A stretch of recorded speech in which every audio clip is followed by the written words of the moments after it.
Hi guys, welcome back to YouTube channel. So ఈ vlog ఏంటి అంటే వరలక్ష్మీదేవి వ్రతం పార్ట్ 2 అనమాట. అంటే యాక్చువల్లీ మార్నింగ్ పూజది నేను ఆల్రెడీ వీడియో అప్లోడ్ చేశాను కదా. సో ఇది ఈవినింగ్ పూజది అన్నమాట video. So first of all నేనైతే ఫస్ట్ దేవుడి గది దగ్గర దీపం పెట్టేసుకున్నాను అనమాట. సో తర్వాత నేను అమ్మవారి దగ్గర పూజ చేశాను.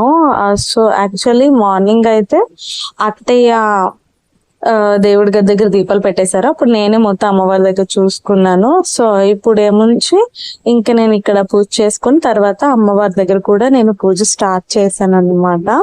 సో యాక్చువల్లీ ఈవినింగ్ కలశం అదిని పక్కకు జరపాలి అంటారు కదా. సో అందుకే ఈవినింగ్ పూజ కొంచెం ఫాస్ట్ గా స్టార్ట్ చేశాను. అండ్ అమ్మవారికి పెట్టిన చీర కట్టుకోవాలి అంటారు కదా ఈవినింగ్. ఇంకా గాజులు ఇంకా కాస్ కూడా వేసుకోవాలి అంటారు కదా. సో నేనైతే ఈవినింగ్ అమ్మవారికి పెట్టిన చీర కట్టుకున్నాను. ఇదే నాకైతే చాలా బాగా నచ్చింది. యాక్చువల్లీ ఈ శారీ అయితే మా హస్బెండే సెలెక్ట్ చేశారు. మా హస్బెండ్ సెలెక్షన్ అయితే చాలా చాలా ఫాస్ట్ చేసేస్తారు, ఎందుకో తెలీదు.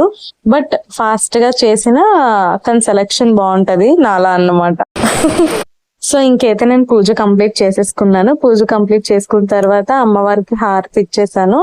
సో ఇంకా ఇంట్లో పూజ అయిపోయిన తర్వాత ఇల్లంతా ధూపం అది వేసి బయట తులసమ్మ దగ్గర కూడా పూజ చేసేసాను.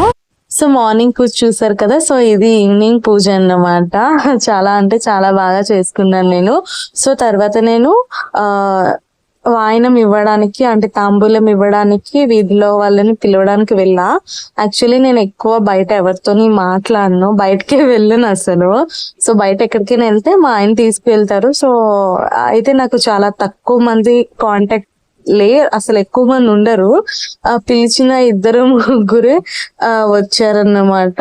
యాక్చువల్లీ నాకు ఎవరు తెలియదు కదా, రారేమో అనుకున్నా. బట్ అమ్మవారి దయ వల్ల ఒక 4 అనుకున్నాను, 4 అయితే వచ్చారు.